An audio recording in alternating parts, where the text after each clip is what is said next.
buenas tardes a todos y a todas. Les doy la bienvenida a este panel que vamos a iniciar en el marco del 5º simposio del programa Tecnologías Digitales y Prácticas de Comunicación y Educación de la Universidad Nacional de Quilmes.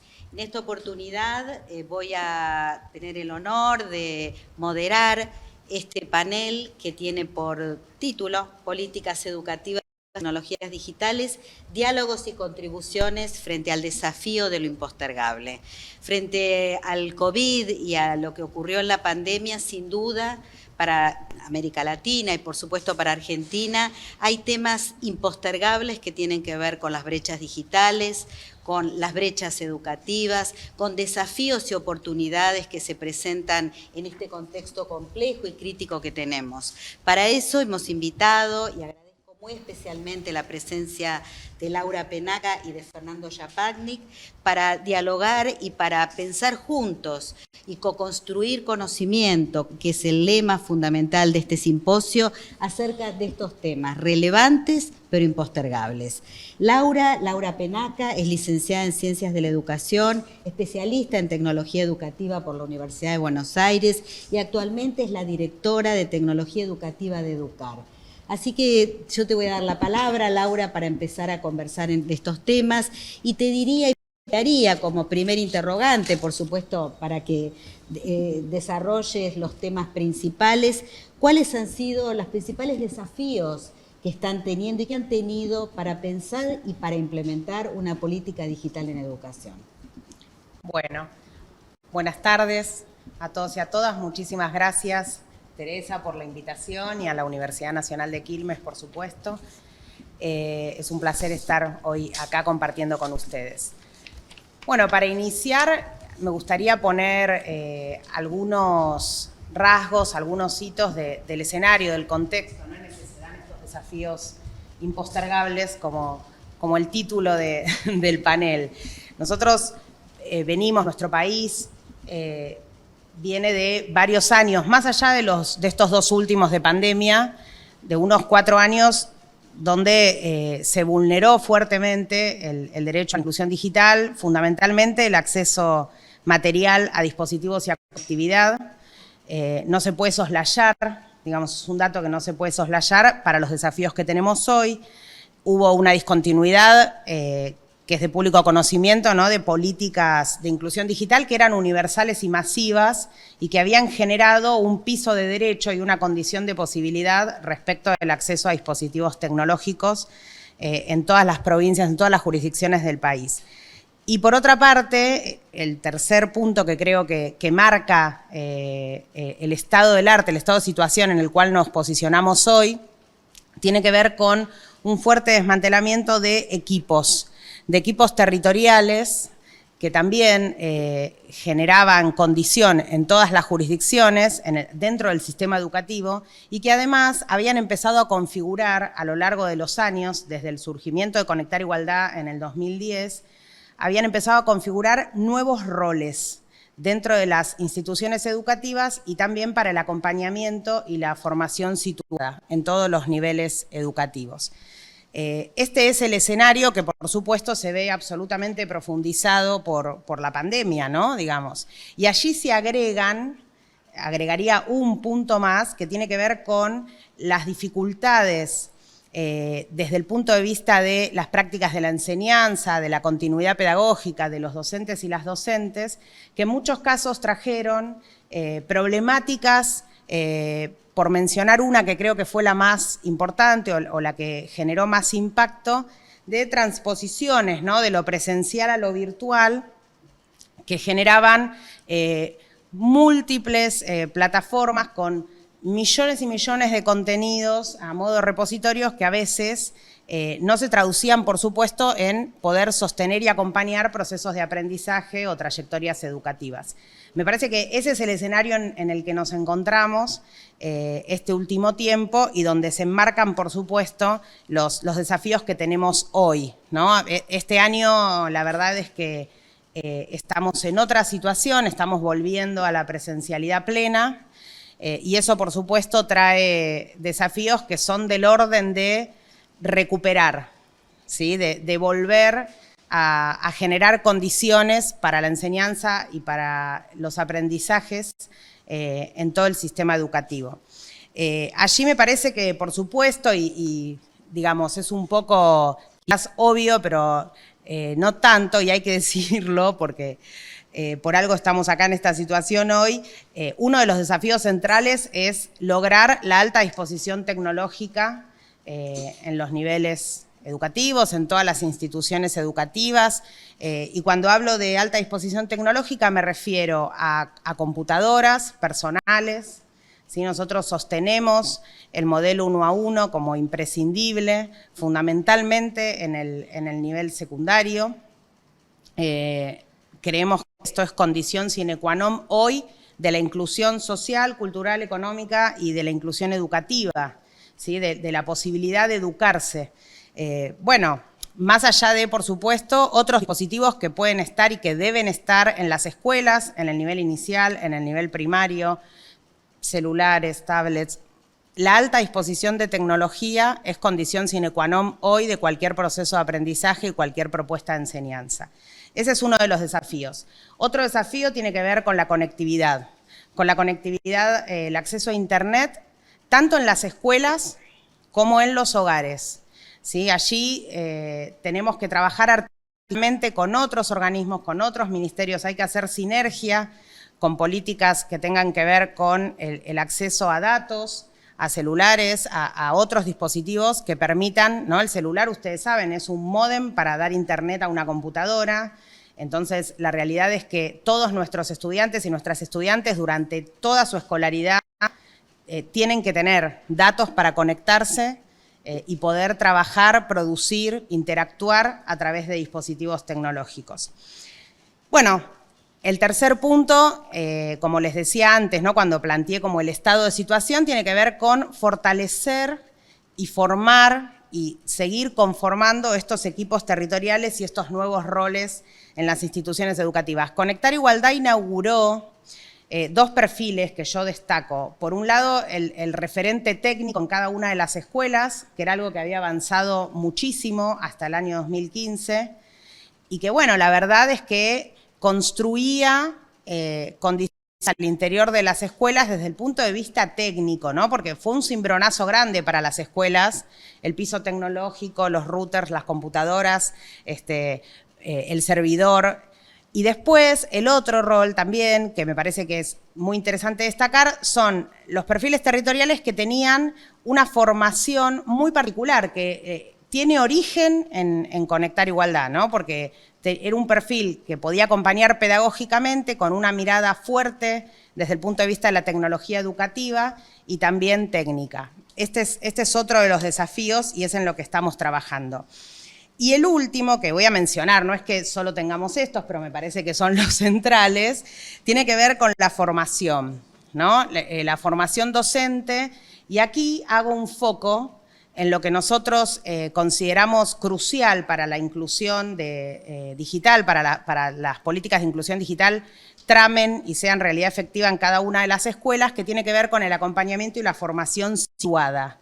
Esto implica que los perfiles territoriales recorran las escuelas, acompañen, generen mesas de gestión con directores, directoras y los demás actores, las demás actoras que tienen decisión en el diseño de las propuestas y de todo lo que sucede interior de las escuelas, porque esa formación se construye desde la práctica, porque tiene un contenido fuerte de experimentación desde la experiencia que nos resulta crucial, porque en tecnología educativa la realidad, bueno, Edith Litwin, gracias, siempre decía, ¿no?, que en un punto, ¿no?, la didáctica va corriendo atrás de la tecnología, ¿no?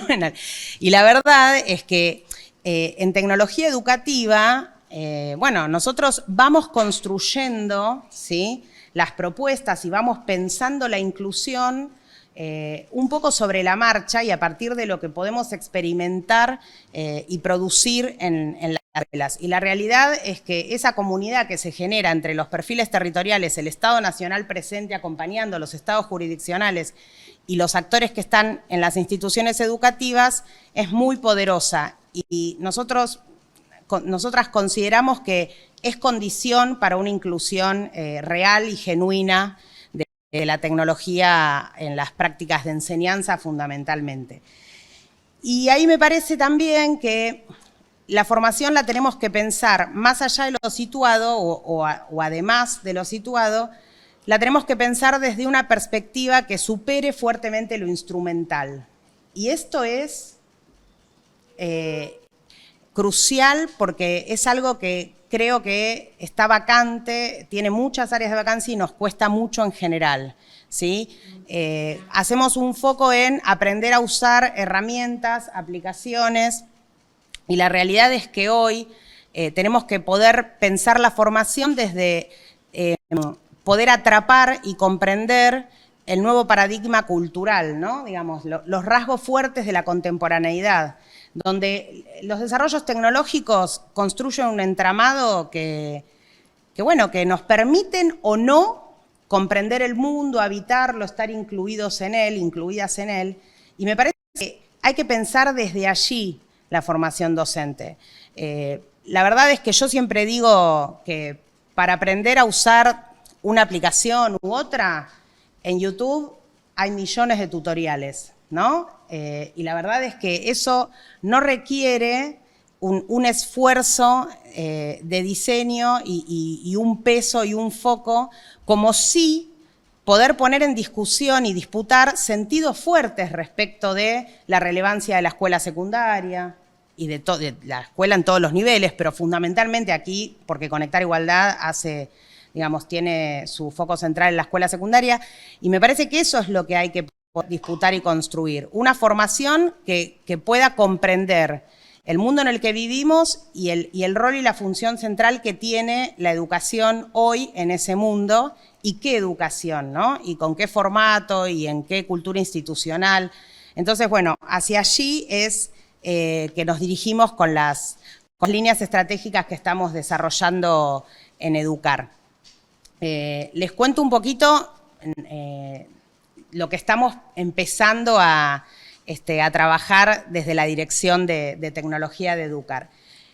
Estamos pensando en una tríada, primero y principal, las pensamos como entornos y narrativas para incluir la tecnología en los sistemas educativos. Esta tríada tiene que ver con el portal Educar, que lo conocen todos y todas seguramente.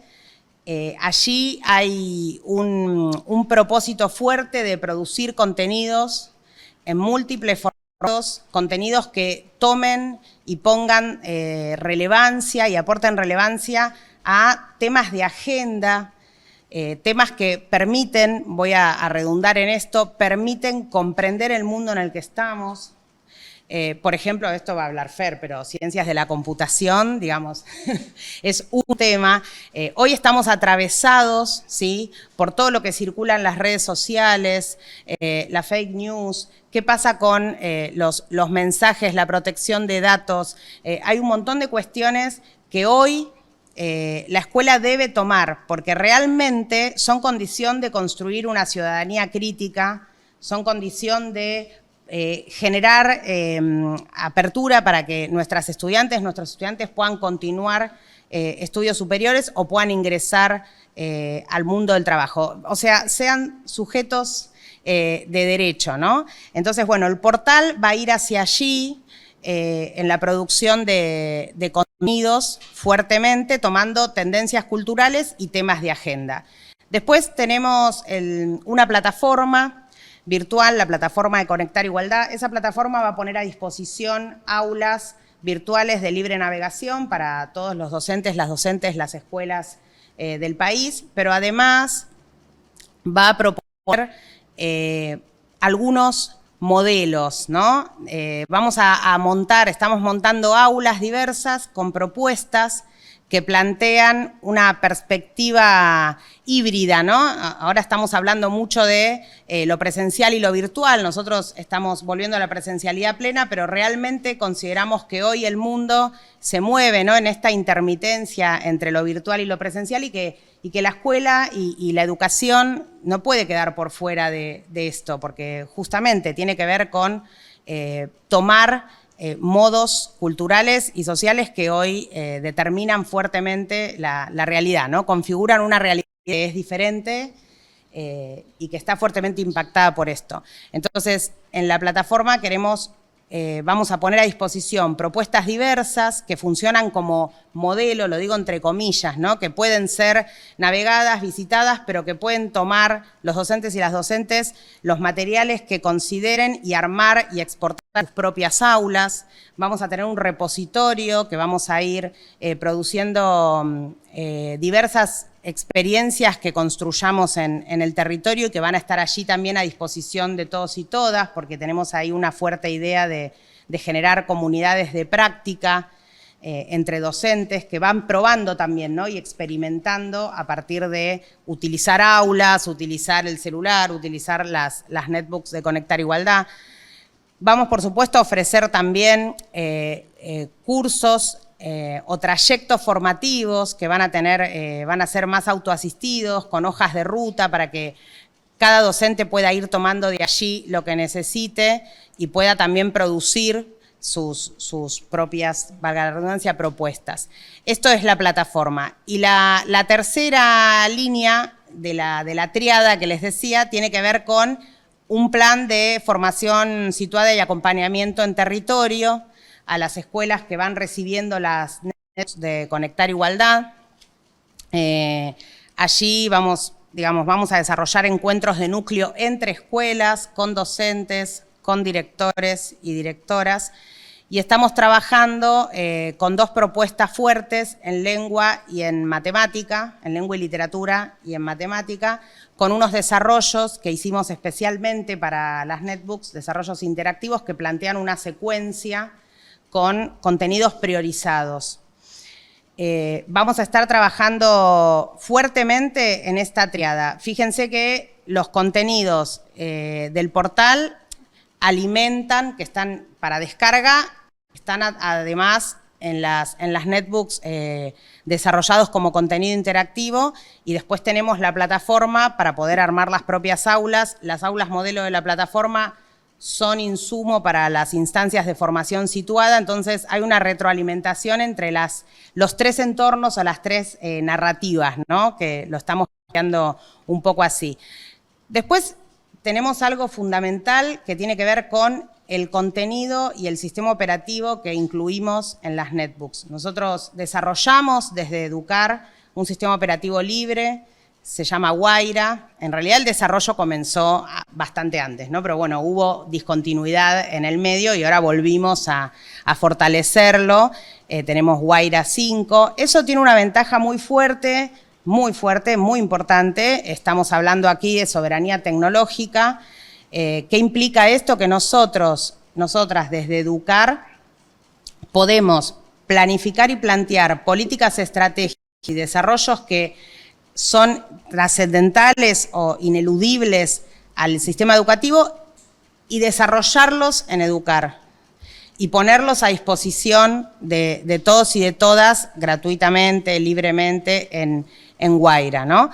Y la verdad es que esto tiene un valor agregado fundamental, porque no tenemos que tomar enlatados, aplicaciones, software que quizás no responden a las necesidades de nuestras escuelas, sino que podemos nosotros mismos, nosotras mismas, hacer esos desarrollos muy en colaboración con los ministerios de las jurisdicciones, con escuelas. Tenemos proyectos iniciados con escuelas técnicas, con escuelas agrotécnicas, que bueno, a veces en la práctica requieren desarrollos determinados y los podemos hacer y poner a disposición de todos y todas a través de nuestro sistema operativo.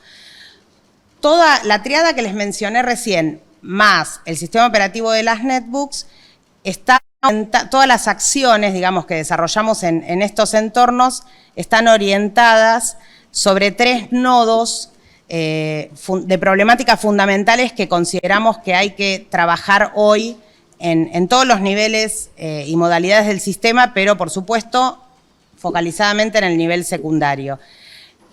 Esto tiene que ver, vieron que les decía recién, nosotros estamos en un contexto, en un año muy particular que tiene que ver con la vuelta a la presencialidad, a una presencialidad plena, intentando tener el background y la experiencia de la virtualidad y la presencialidad y las expansiones que se generaron a través de los celulares, las computadoras, las aulas virtuales, los encuentros en diversas plataformas sincrónicas, y entonces poner todo esto en juego. Creemos que hay 3 nodos centrales para trabajar con todos estos entornos y con todos estos desarrollos. Uno tiene que ver con el egreso efectivo. Sí, nosotros tuvimos fuertemente expulsiones de la escuela secundaria de muchos jóvenes, de muchas jóvenes que tenían por ahí, arrastraban algunas materias pendientes o habían repetido algún año y que con la pandemia terminaron quedando por fuera, ¿sí?, de la escuela, o que llegaron a 5º año y les quedaron 2 o 3 materias pendientes y no las rindieron y entonces no tienen el título. ¿Sí? Entonces vamos a todos los desarrollos que estamos pensando y las políticas en estos 3 entornos van a ir en la dirección de favorecer el egreso efectivo. Vamos a trabajar fuertemente la articulación entre niveles y ciclos, es decir, entre la primaria y la secundaria y entre el ciclo básico y el ciclo orientado, porque allí todos las que son docentes aquí lo saben, es un punto de inflexión, ¿sí? Entonces, toda la estrategia pedagógica, tanto en el desarrollo de contenidos, en lo que ofrecemos en la plataforma, en las propuestas que tenemos de modelo y en las netbooks y el sistema operativo Guaira, van a apuntar al egreso, a la articulación entre niveles y a algunos desarrollos de continuidad pedagógica. Esos desarrollos lo que hacen es pensar propuestas y proyectos de enseñanza que son extensos, ciclados, que toman como corte no el año de la secundaria, sino todo el primer ciclo, todo el ciclo básico, que articulan entre diversas áreas, que toman casos específicos también de tendencia cultural fuertemente relevantes para los jóvenes y las jóvenes y que a través del estudio de esa situación se ponen en juego contenidos priorizados y reorganizados de cada uno de los diseños curriculares. Todas esas propuestas son las que ponemos a disposición a través del portal y de la plataforma y que después trabajamos en el plan territorial, en la formación situada en las escuelas con las netbooks de Conectar Igualdad. Y en función a lo que vamos recogiendo, les decía, se hacen otros desarrollos que después se actualizan en el sistema operativo que tenemos. Fíjense que estamos intentando tejer una trama que fundamentalmente sostiene las trayectorias educativas de las estudiantes y de los estudiantes. Realmente creemos que la prioridad hoy es esta. Nosotros tenemos que poder recuperar, abrazar a los estudiantes y a las estudiantes y realmente la tecnología genera condiciones, genera buenas condiciones para todas estas propuestas y para los propósitos que tenemos. Esas son un poco las líneas estratégicas que estamos desarrollando desde Educar en este contexto, ¿no? Y por supuesto hay articulaciones muy fuertes. El tema de que la plataforma sea de libre navegación tiene que ver con articulaciones con ARSAT, con ENACOM, con otros organismos. Me parece que ahí la sinergia es fundamental. El desarrollo de contenidos también estamos articulando fuertemente con los canales educativos, con Encuentro, con Pacapaca, con otros ministerios, con el Ministerio de Agricultura, con el INTA, con la Fundación Huésped, con la Fundación Sadowski, con muchos organismos que realmente tienen mucho para ofrecer respecto de temas relevantes, como les decía antes, ¿no? Que incluyen, que son temas que sostienen e incluyen a nuestras jóvenes y que aportan relevancia a lo que sucede dentro de la escuela. Así que bueno, estamos con mucho trabajo. Realmente consideramos que estos desafíos son ineludibles porque la verdad es que lo que está en juego es que los jóvenes, las jóvenes, los estudiantes, las estudiantes estén en la escuela, ¿no? Y que la escuela les proponga algo que realmente les permita quedarse. Así que bueno, más o menos estamos en eso. Gracias, Laura. Tomaste los temas más relevantes en relación con el debate. Quiero anunciar que bueno, pueden hacer preguntas y comentarios a través del canal y del chat. Así que bueno, eso quería avisar.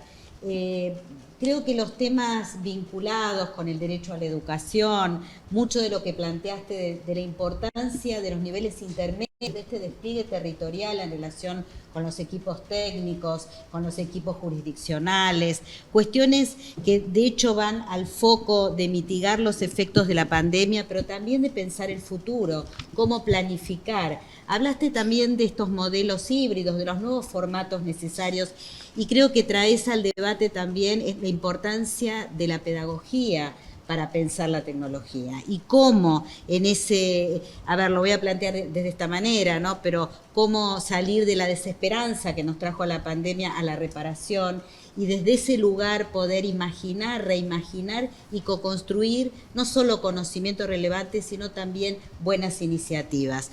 Creo que de alguna manera esta reflexión de articular las políticas da lugar a pensar también cómo sostener las trayectorias, como bien vos planteabas, pero también con los nodos que comentaste, que creo que es muy rico poder hablarlo desde el egreso efectivo, desde la continuidad pedagógica, pero desde este lugar de poder no solamente garantizar el acceso a la tecnología, sino fundamentalmente ampliar derechos y garantizar el derecho a la educación.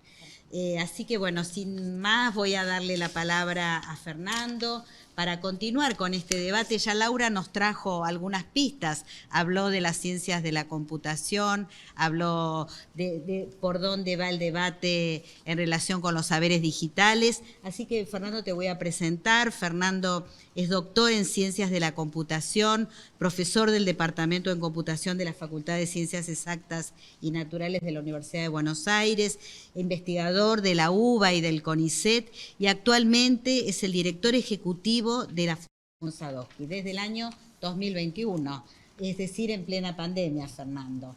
Así que bueno, te doy la palabra, a ver si podemos, en primer lugar te diría, ¿qué son las ciencias de la computación y por qué hoy es importante el debate acerca de las ciencias de la computación?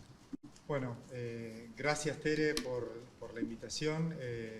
Como charlábamos en el pasillo, la verdad que me siento muy a gusto discutiendo estos temas con ustedes. La audiencia no tiene por qué saberlo, pero tenemos una relación de trabajo muy fluida y la verdad es que muchas veces nos encontramos más hablando de la coyuntura y del trabajo que los temas de fondo, así que esto es como una linda ocasión para discutir con queridas y muy respetadas colegas de las que he aprendido mucho, un poco temas que se corren de la coyuntura. Y me gusta mucho hacerlo en la Universidad Nacional de Quilmes, una casa de estudio a la que le tengo enorme cariño, respeto y admiración por la calidad de los y las profesionales que aquí se forman. Nuestra fundación tiene convenios de colaboración, esto traducido del idioma de los burócratas al castellano, significa apoyamos en distintos equipos de la universidad para llevar adelante políticas de todo tipo que trabajamos en la fundación, tanto en temas educativos como en temas tecnológicos y también en temas en la intersección entre lo tecnológico y lo legal, y de algunos voy a hablar más adelante. Tenemos una larga historia de colaboración y de nutrirnos de profesionales egresados de esta casa. Así que realmente me gusta mucho que esta charla además se dé aquí. Dicho eso, les cuento, la Fundación Sadowski es una organización en la órbita del Ministerio de Ciencia de la Nación, dedicada al fomento de muchos temas relacionados con las TIC.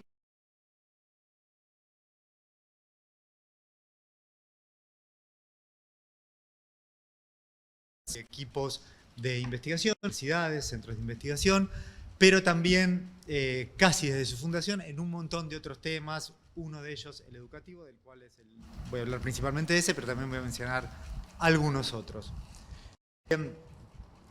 ¿Qué son las ciencias de la computación? A ver, hoy en día se ha puesto de moda, diría es una moda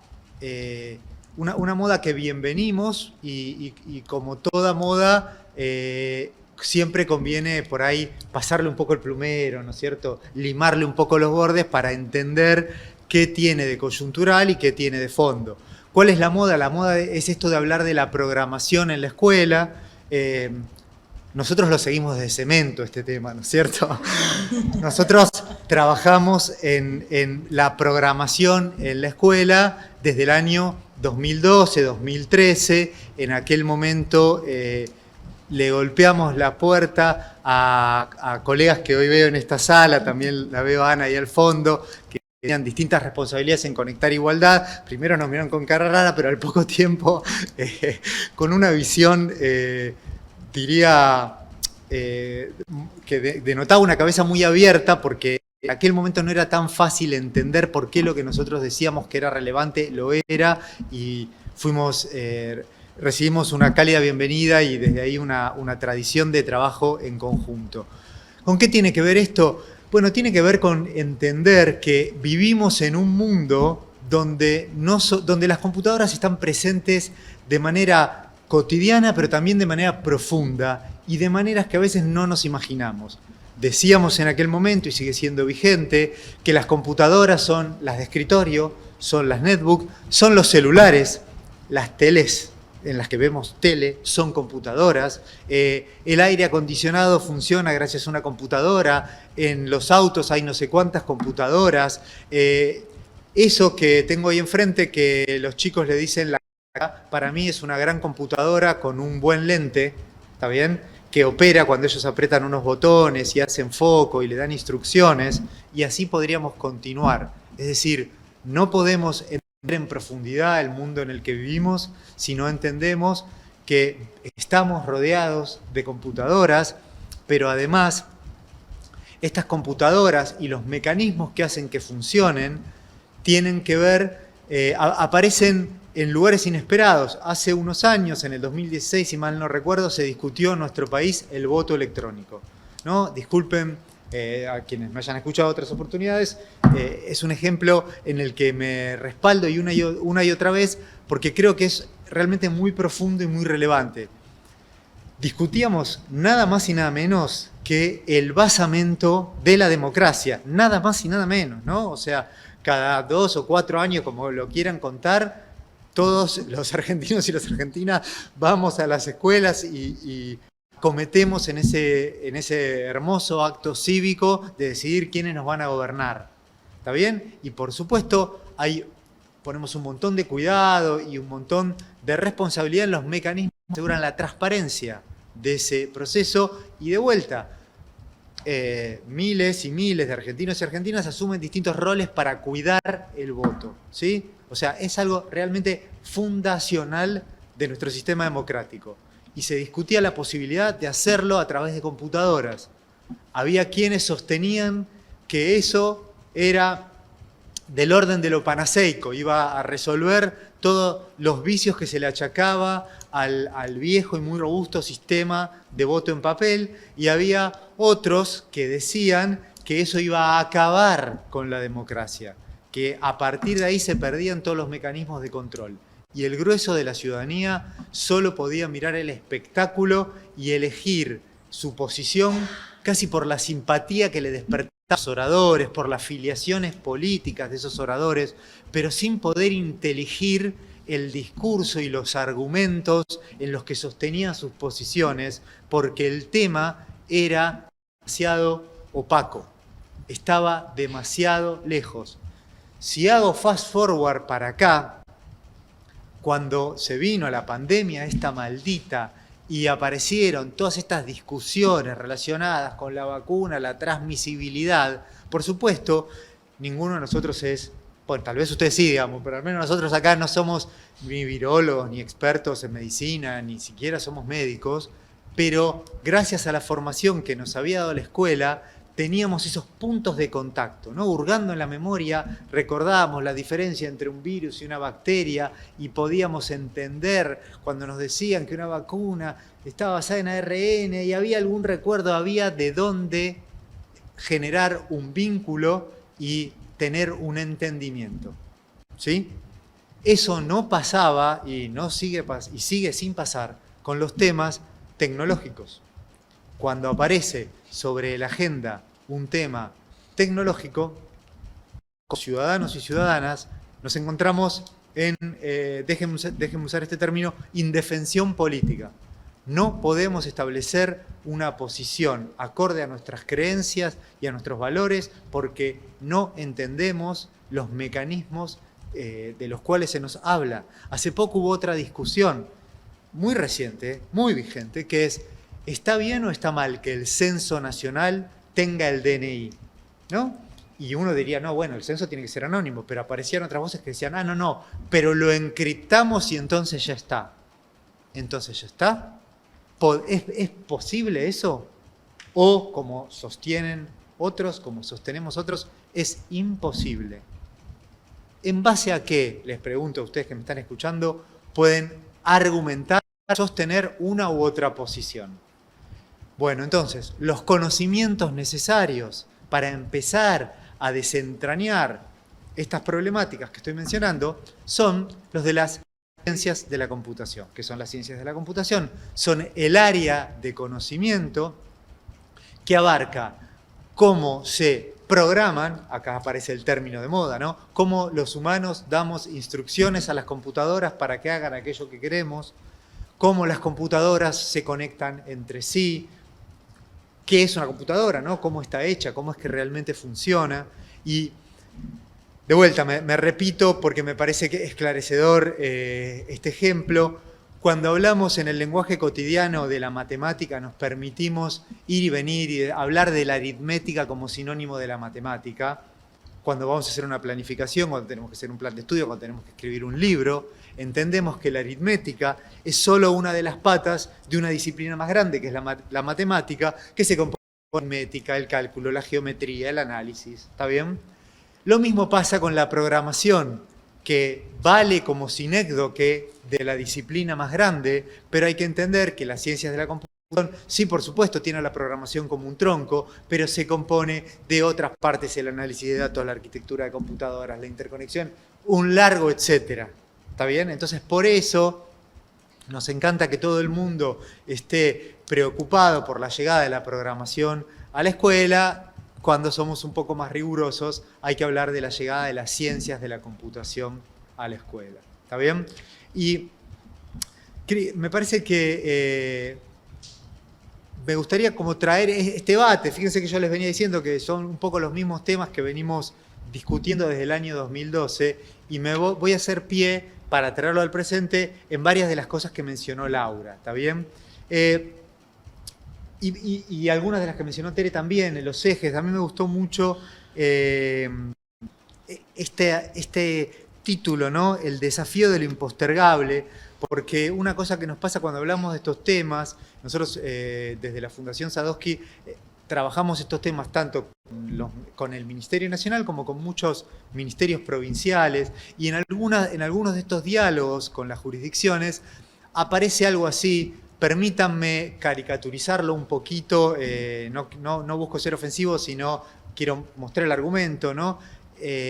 Aparece una objeción diciendo, che, pero a ver, yo tengo el 60% de las escuelas de mi provincia son escuelas rurales, mis alumnos y alumnas tienen otras urgencias que andar entendiendo sobre cómo funcionan las computadoras.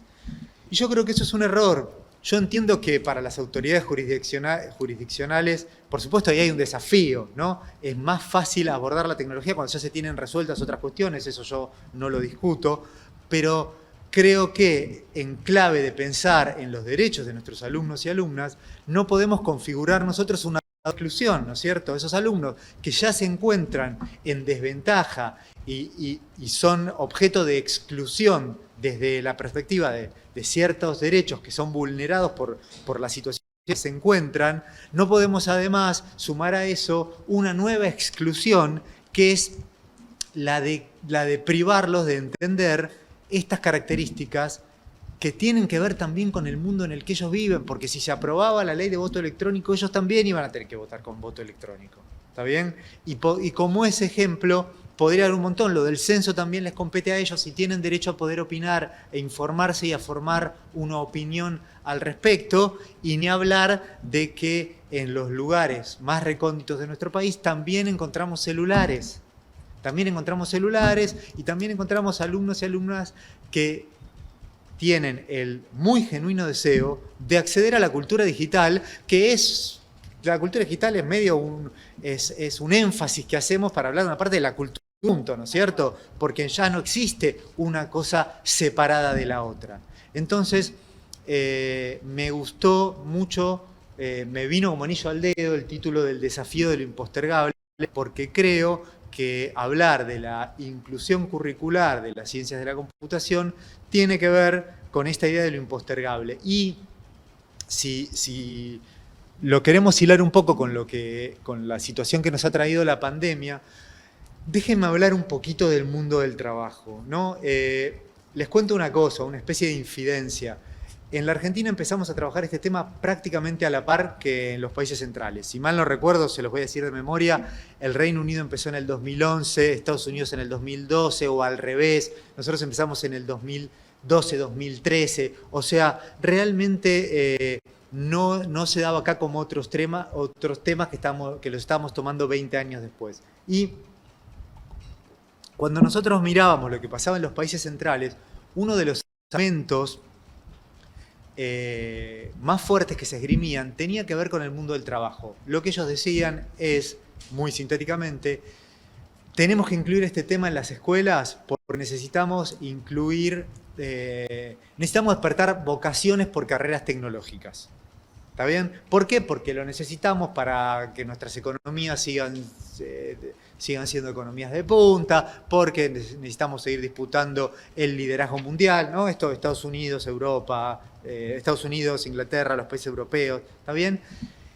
Y nosotros acá, que ya en aquel momento teníamos un mercado de trabajo en el área de software y servicios informáticos con desempleo negativo, preferíamos usar el argumento de los derechos, porque nos parecía y nos sigue pareciendo prioritario.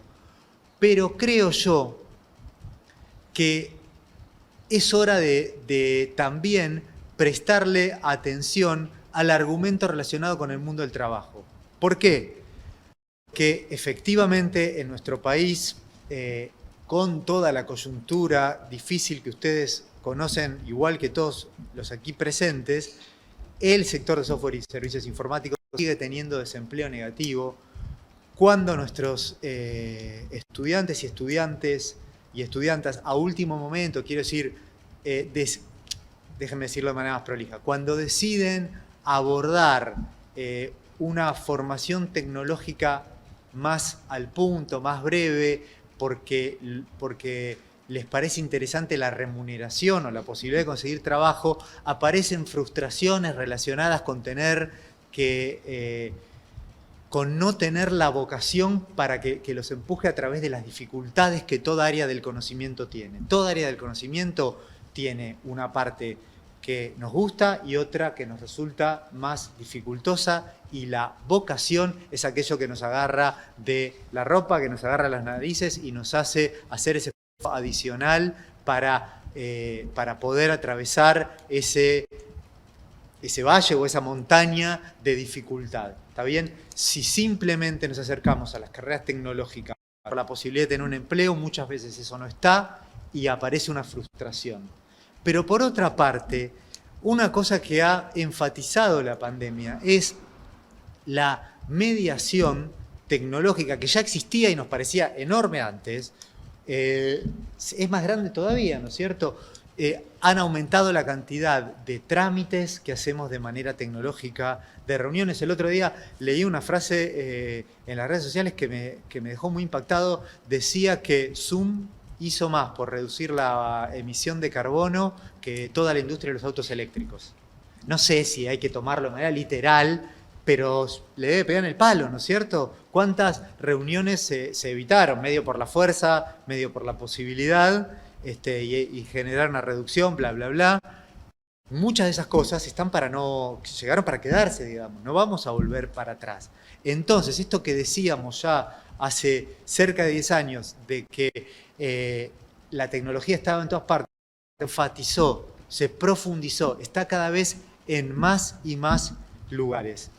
Y otra cosa que hemos visto, Tere, avísame si me excedo con el tiempo. Estamos perfectos. Bien, gracias. Otra cosa que hemos visto es, yo diría, no sé si necesariamente, diría coexistiendo en el tiempo con la pandemia, pero no necesariamente como causa o consecuencia, es la necesidad, o mejor dicho, el escenario en el cual casi cualquier política pública tiene una fuerte pata tecnológica. Para decirlo de otra manera, estuvimos en nuestro país cerca de no poder pagar la IFE por problemas tecnológicos. ¿Está bien?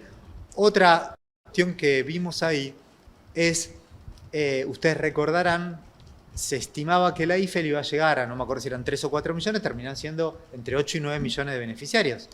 ¿No? ¿Un problema de cálculo? Yo diría un problema de datos. ¿Un problema de datos es un problema exclusivamente tecnológico? No. ¿Es un problema que tiene mucho que ver con lo tecnológico? Sí. ¿Está bien? Cada vez vemos que es más necesario para llevar adelante cualquier tipo de política, cualquier tipo de gestión, un conocimiento básico sobre la tecnología informática. Lo voy a decir de otra manera. Creo que hay algo que todos y todas tenemos naturalizado, que es que si cualquiera de nosotros va a ocupar un puesto de gestión, ya sea en el sector público o en el sector privado, tiene que tener unos conocimientos rudimentarios de economía, ¿no? A nadie se le ocurriría un subsecretario o subsecretaria que no sepa manejar un presupuesto, que no entienda la terminología básica relacionada con la macroeconomía, ¿no? Que no sepa qué significa poner una plata a interés. Es tan obvio que no le prestamos atención, ¿no? O sea, fíjense, suponemos que, te voy a tomar como ejemplo, ¿no? Laura, para poder acceder en el puesto, para poder desempeñarse de manera profesional en el puesto en el que está, tiene que ser una egresada de la carrera de pedagogía, tiene que tener una trayectoria, unos posgrados relacionados con la educación, con lo digital, pero damos por obvio que maneja los conceptos presupuestarios, que cuando escucha la pauta de inflación entiende cómo va a impactar en su presupuesto. Es una obviedad, ¿está bien? Ahora, una cosa que está pasando es que se vuelve un requisito adicional tener un entendimiento de tecnología. Laura lo dijo, estamos haciendo unas, lo voy a transliterar, ella usó otros términos, pero estamos haciendo unas herramientas de software que van a ir en las computadoras, entonces ella tiene que hablar con equipos de desarrollo. Ella tiene que ser una profesional del software, pero tiene que poder dialogar con ellos, tiene que entender cuáles son los tiempos, cuáles son las implicancias que eso tiene, ¿sí? Cuando hablamos de funcionarios y funcionarias que de repente quieren hacer políticas públicas basadas en inteligencia artificial, ¿cuáles son las capacidades de la inteligencia artificial? ¿Cuáles son los datos? Hoy en día se discute en el mundo, se hace la pregunta de si la privacidad de los datos, ustedes saben, la inteligencia artificial no es inteligencia, es un mecanismo que se parece mucho más a la estadística masiva que a cualquier noción cognitiva de la inteligencia, y se alimenta de una cantidad masiva de datos. Aparece la pregunta de si privacidad e inteligencia artificial no son mutuamente excluyentes, ¿no? Si no hay que elegir uno de los dos, pero realmente si respetásemos la privacidad de los usuarios, si sería posible la inteligencia artificial. Se discute en el mundo. ¿Es una discusión de expertos? Por ahora sí. No debería ser concebible que una persona acceda al nivel de funcionario o funcionaria o de responsable en cualquier gerencia de una empresa privada sin entender también esos conocimientos, ¿no? Fíjense la pregnancia que tiene este tema. Y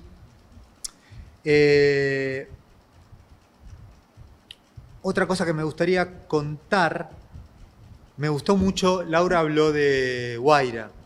Wayra es una política, una muy bienvenida política de soberanía tecnológica. ¿Está bien? Ahora, cuando decimos soberanía tecnológica, a veces parece que estamos hablando de una entelequia o de solo un principio. Y la soberanía tecnológica es un principio, lo es, pero está muy lejos de ser solo un principio. Tiene unas implicancias prácticas que a veces no llegamos a imaginar. Y se los voy a contar con un ejemplo de otra política de soberanía tecnológica, una que venimos desarrollando en la Fundación Sadowski desde el año 2014. Déjenme cambiar de tema un poco, me corro del plano educativo, voy a hablar de algo que es mucho menos grato, que es la separación de muestras genéticas encontradas en la escena del crimen. ¿Vieron como en las películas? Eso existe en la realidad y en el año 2014 nuestro país se dio la tarea de desarrollar un sistema propio. Esa tarea le fue encomendada justamente a la Fundación Sadowski. La alternativa era utilizar el sistema que el FBI entregaba de manera gratuita, con un montón de condicionamientos, pero gratuito y a caja cerrada, o sea, una especie de préstamo, a todos los países. Eso fue objeto de fuertes discusiones y se decidió avanzar con el proyecto, un proyecto que hoy en día está en funcionamiento en 21 provincias, se llama GENIS, es un proyecto que desarrolló la Fundación Sadowski en colaboración entre equipos de investigación de universidades de todas partes del país, de CONICET, empresas argentinas que desarrollaron el software, como les decía, los equipos argentinos desarrollaron los algoritmos de bioinformática, se ha publicado en revistas internacionales. Ahora bien, eso por supuesto requirió un montón de esfuerzo de un montón de gente. ¿Qué ganamos con eso? Bueno, ganamos varias cosas. Ganamos que si cualquiera de ustedes aparece como posible culpable porque una muestra dice coincidir con la de ustedes y tienen la desgracia de que la muestra fue procesada por el otro sistema, no hay algoritmo público que diga cómo se hizo esa muestra. ¿Está bien? Mucha gente en Estados Unidos es condenada porque el sistema dice que coincide. La defensa de ustedes no podría plantear una oposición. Si son señalados por el sistema argentino, está publicado cuál es el algoritmo y eso le permite a la defensa de ustedes decir, bueno, no, pero resulta que por el nivel de no sé qué hay que hacer el testeo de vuelta de otra manera. ¿Está bien? Transparencia. Pero no solo eso.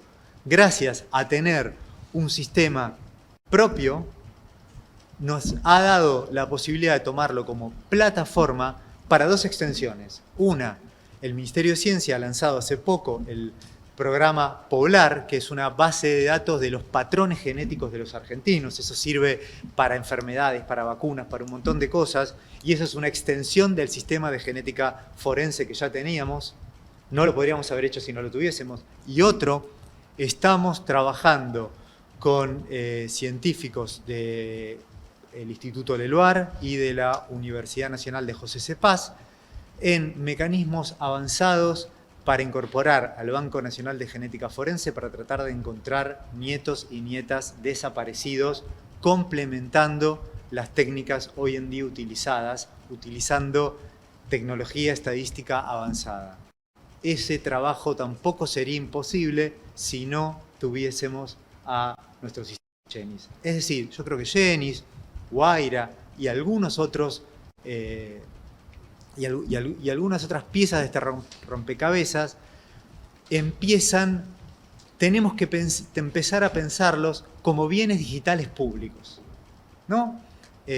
Así como nosotros consideramos bienes naturales públicos a los glaciares, los acuíferos, etc., y entendemos que son estratégicos, que ya no se trata solo de una cuestión de principios, preocuparse por su conservación, sino que tiene una utilidad de largo plazo, estratégica, de una importancia a veces difícil de conmensurar. Lo mismo tenemos que empezar a considerar de estos bienes tecnológicos, estos bienes digitales públicos.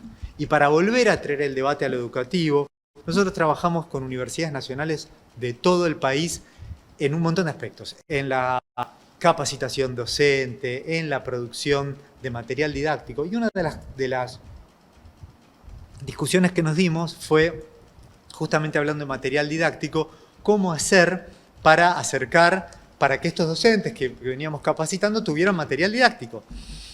Entonces decidimos hacer una convocatoria a universidades nacionales, que fue de la que resultaron adjudicatarias 4 universidades, la Universidad Nacional de La Plata, la de Córdoba, la de Tandil y esta misma Universidad Nacional de Quilmes, que produjeron unos manuales de ciencias de la computación para el aula. 4 porque para uno para la primera parte de la primaria, la segunda parte de la primaria y lo mismo para la secundaria.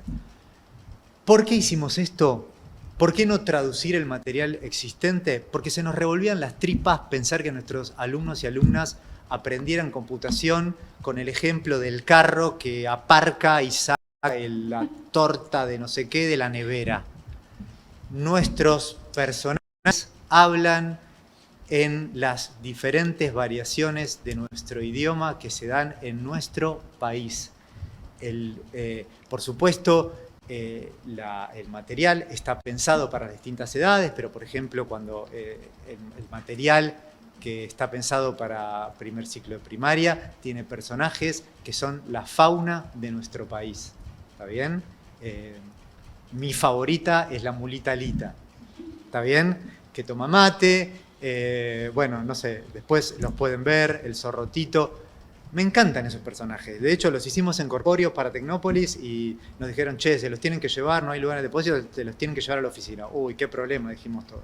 Y si vienen a nuestra oficina, van a ver a los personajes. Están en nuestra oficina. ¿Saben por qué?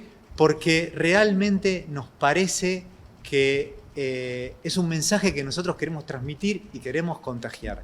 Hay que generar, hay que defender como bandera basada en principios y como bandera pragmática la soberanía pedagógica y la soberanía tecnológica. Sin eso no vamos a poder, va a ser cada vez más difícil afrontar los desafíos de esta época compleja que nos toca vivir. Ya lo hemos dicho una y otra vez. Si Conectar Igualdad nos hubiese descontinuado, cuán distinto hubiese sido transitar la pandemia, ¿no es cierto? La etapa de trabajo digital, más allá de las dificultades innatas que eso tiene, cuán distinto hubiese sido si contábamos con esos bienes digitales públicos.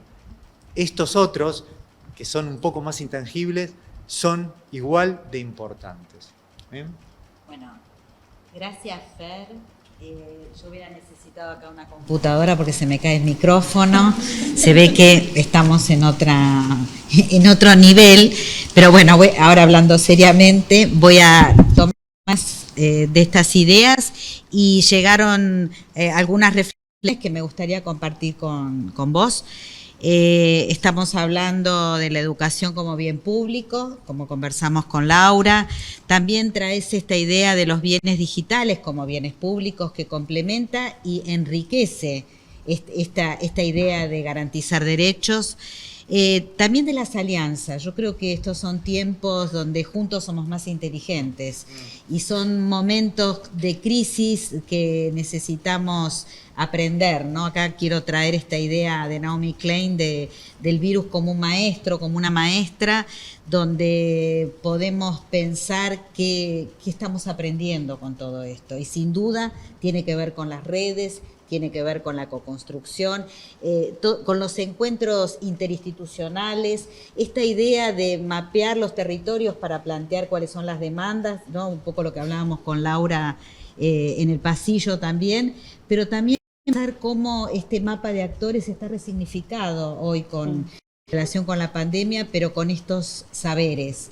Y desde los saberes digitales también, ¿no? Me parece que parte de lo que traes no solo es la necesidad del acceso, la necesidad de la famosa apropiación, sino también esta brecha digital planteada entre los usuarios y los que crean la tecnología, ¿no? Donde entra lo público y lo privado, a jugar también las grandes ganadores de la pandemia, que son las tecnológicas, cómo en este partido, ¿no? están jugando de una manera fuerte.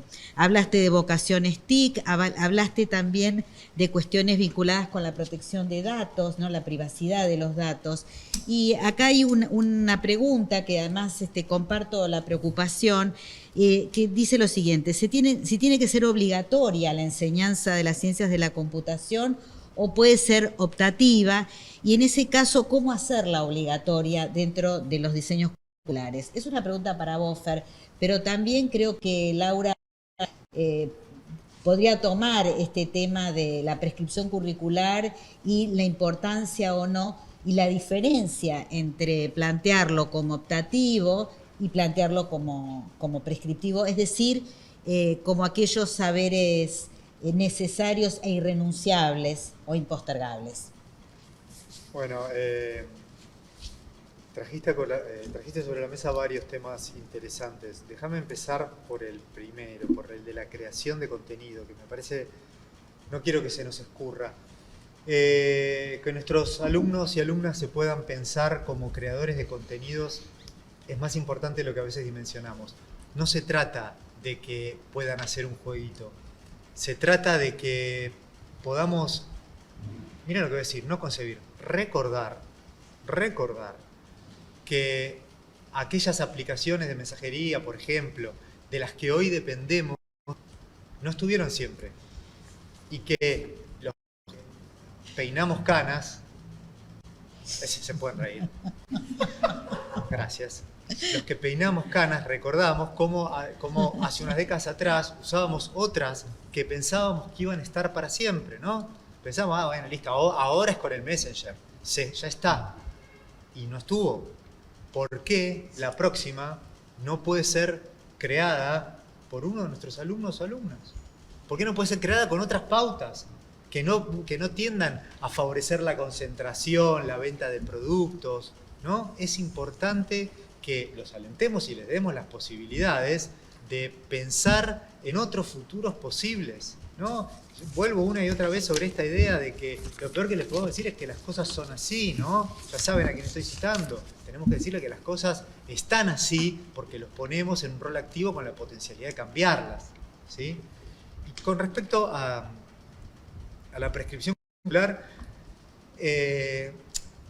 déjenme decir algo por ahí antipático, que es que los contenidos optativos terminan siendo perjudiciales para los más vulnerables, ¿no? Los que suelen no poder optar por ellos, no encontrar ese espacio adicional, suelen ser los más vulnerables. Yo creo que nosotros tenemos una oportunidad en el sistema educativo, que es que en casi todo el país contamos con un espacio de educación tecnológica. Contamos con un espacio de educación tecnológica, con una carga horaria propia, y creo que tenemos que entender que,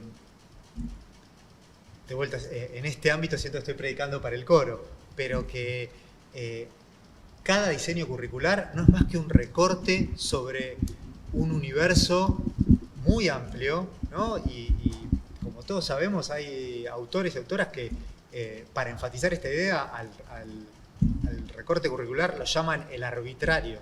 ¿Está bien? A mí me parece una idea, no me resulta de la más simpática, ¿está bien? Pero sí creo que el recorte curricular tiene que corresponderse con los contenidos que una sociedad considera válidos en un momento determinado. Bueno, creo que si se trata de enseñarle a nuestros alumnos y alumnas los conceptos más importantes de tecnología que nos permiten una cierta disponibilidad de tiempo y de recursos, bueno, tiene que ser la tecnología disruptiva, la tecnología esencial del siglo XXI, que es la informática, ¿está bien? Que es cómo funcionan las computadoras, que es la disciplina que estudia todo eso, que es las ciencias de la computación. Entonces creo que es hora de repensar ese espacio de educación tecnológica, repensarlo de una manera inclusiva, ¿no es cierto? Esto siempre quiero que, digamos, ser muy claro en mi opinión al respecto. Yo creo que todos los profes y las profes que hoy en día enseñan ese espacio tienen sobradas capacidades para, con el acompañamiento del Estado, atravesar trayectos de formación en servicio que les permitan abordar los nuevos contenidos. Nosotros lo hemos hecho en varias provincias y es una experiencia que resulta muy rica para los y las docentes, y creo que es una gran oportunidad a la que nos tenemos que animar. Y agrego otra pregunta, si Laura la quiere tomar, que tiene que ver con qué formación docente requerimos para esto que plantea Fernando, ¿no? Porque está ligado con estos saberes digitales. ¿Cuál sería esta formación docente? Y esto agrego yo, no la persona que preguntó, y es en relación con la formación docente inicial, porque vos recién, Fer, hablabas de la formación continua, ¿no? Me atrevo a pensar si hay desafíos importantes a cumplir e impostergables que tengan que ver con la transformación de la formación docente inicial en relación con estos temas. ¿Qué pensás, Laura, al respecto? Sí, absolutamente. Yo recién cuando Fer hablaba pensaba, ¿no?, que la escuela, digamos, hasta hoy, hasta tanto encontremos otra institución, es la institución por excelencia de la transmisión cultural. Y la realidad es que es masiva y que, por supuesto, que nos quedan estudiantes afuera hoy en el secundario y lo tenemos que resolver fuertemente y rápidamente, pero es masiva y entonces la realidad es que la escuela tiene que poder tender puentes todo el tiempo y fuertes con el tiempo presente, con la contemporaneidad y con lo que permita generar un piso de derecho, ¿no? Digamos, porque después, por supuesto, hay jóvenes que pueden acceder más o menos a diversas cosas, a diversos bienes, modos y culturales, pero la escuela genera ahí un piso de derecho que es importantísimo y entonces tiene que poder generar condiciones y transmitir lo que permita ser ciudadanos de pleno derecho, ciudadanas de pleno derecho. Y en este sentido, bueno, fuertemente, ahí los protagonistas, las protagonistas, los que generan la condición, los que lo hacen posible, son los docentes y las docentes. Yo creo que hay un punto muy fuerte en la formación situada, constante, la que se construye en la práctica, pero me parece que tenemos que replantearnos, así como nosotros mencionamos que la escuela, por ejemplo, secundaria, hoy tiene pendiente una fuerte disputa y una fuerte discusión de sentidos, que tiene una crisis de relevancia, digo, ahí, bueno, los profesorados, la formación docente también tiene que poder poner en discusión qué puente se está tendiendo con el afuera, con la contemporaneidad, con los grandes temas que permiten habitar el mundo, que permiten comprenderlo en toda su complejidad y que después, por supuesto, permiten accionar sobre él y transformarlo. Entonces, allí creo que, por supuesto, estos grandes temas es la misma transformación, ¿no? Me parece que ahí hay que poner en cuestión los formatos fuertemente, la formación más disciplinar, enciclopédica, ¿no? Dividida. Me parece que hay que tender ahí tramas fuertes con la práctica desde el inicio. Se han hecho muchas transformaciones, creo que faltan transformaciones y que es un punto que tenemos que atender urgentemente. Sí, estas trayectorias docentes, ¿no? Pensar también cómo poder impactar en enseñar a los que enseñan de una manera nuevas cosas y de una manera diferente. Bueno, y yo les diría, vamos a ir cerrando, se hizo la noche. Este es un día muy especial, de cierta emoción, porque es el primer simposio que estamos haciendo presencial, ¿no? Porque el año pasado lo hicimos virtual. Esto tiene un carácter, se fue poniendo la luna para los que no están acá en este momento en esta sala. Fue un momento muy lindo con los que están en este momento aquí sentados, pero también los que nos están escuchando y compartiendo, y inclusive algunas reflexiones del otro lado, y con ustedes, queridos colegas, amigos, con los que venimos discutiendo hace mucho tiempo, y de debates enriquecedores, y vuelvo con esta idea del título, y que hoy se transforman en impostergables. Así que diría agradecerles. Hay una mano levantada, ¿no? Sí.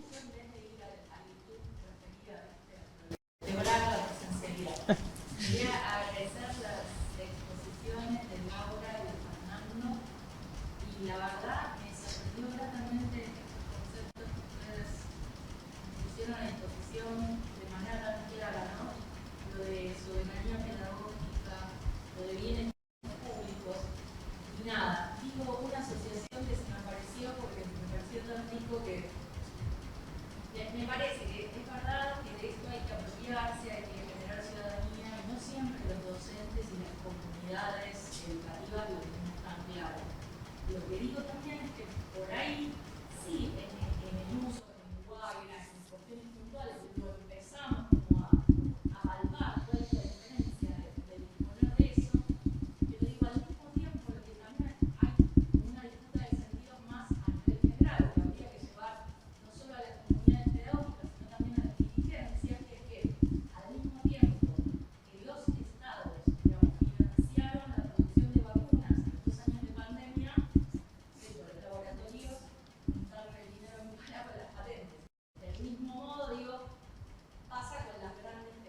¿no? O sea, estamos pensando en los bienes digitales públicos y no pudimos, en la gestión de estos 2 años, lograr que una tarifa que considerara a la conectividad como un bien público, ¿sí? Entonces, lo que digo es que ya hay un cortocircuito hacia abajo, obviamente, pero también hacia las dirigencias, hacia arriba. ¿Cómo lo ven ustedes?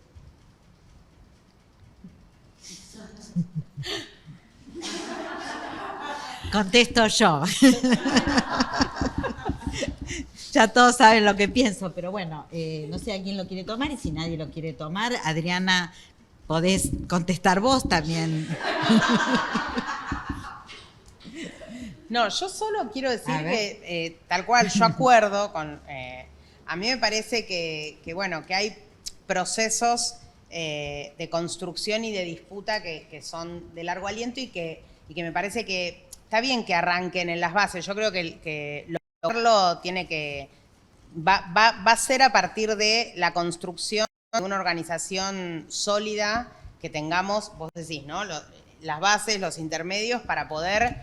en un punto exigir y demandar, ¿no? Me parece que es eso, que nosotros somos la base de legitimidad de todas las gestiones ¿no? de la dirigencia y bueno, y que tenemos que poder también, porque la realidad es que también hacia abajo nosotros hoy seguimos teniendo discusiones respecto de la soberanía tecnológica, hay áreas de vacancia, hay desconocimiento sobre el tema y hay argumentos de lo más endebles, ¿sí? Respecto de, bueno, está bien, pero esto es lo que usa todo el mundo, si no usas Excel, ¿no? Digo, y bueno, la realidad es que cuando nosotros fortalezcamos esa conciencia, digamos, respecto de la soberanía, en este caso tecnológica y pedagógica, bueno, me parece que vamos a tener ahí un plafón para poder plantearlo de otra manera hacia arriba, ¿no? Con más fuerza, con mucha legitimidad.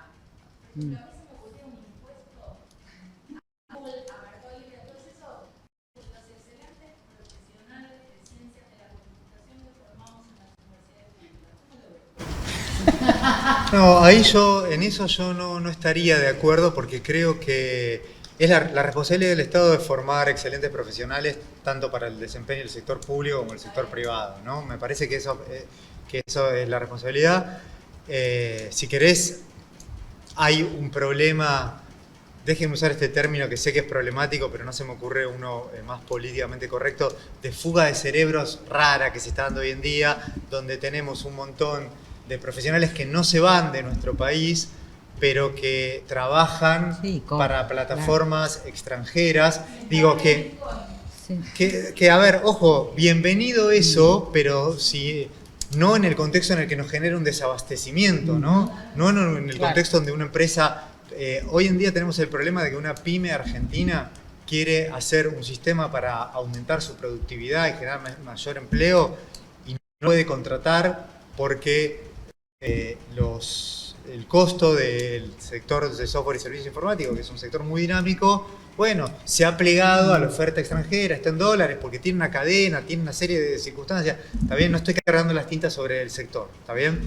Pero bueno, entonces, ese sí es un problema, que requiere pensar unas soluciones más de fondo y complejas. Macro. Pero lo que trae Adriana me parece que es interesante para temas pendientes que nos quedaron. Yo los voy a convocar para que sigamos charlando. Por ahí, dada la hora, más con una pizza, ¿no? Pero no importa.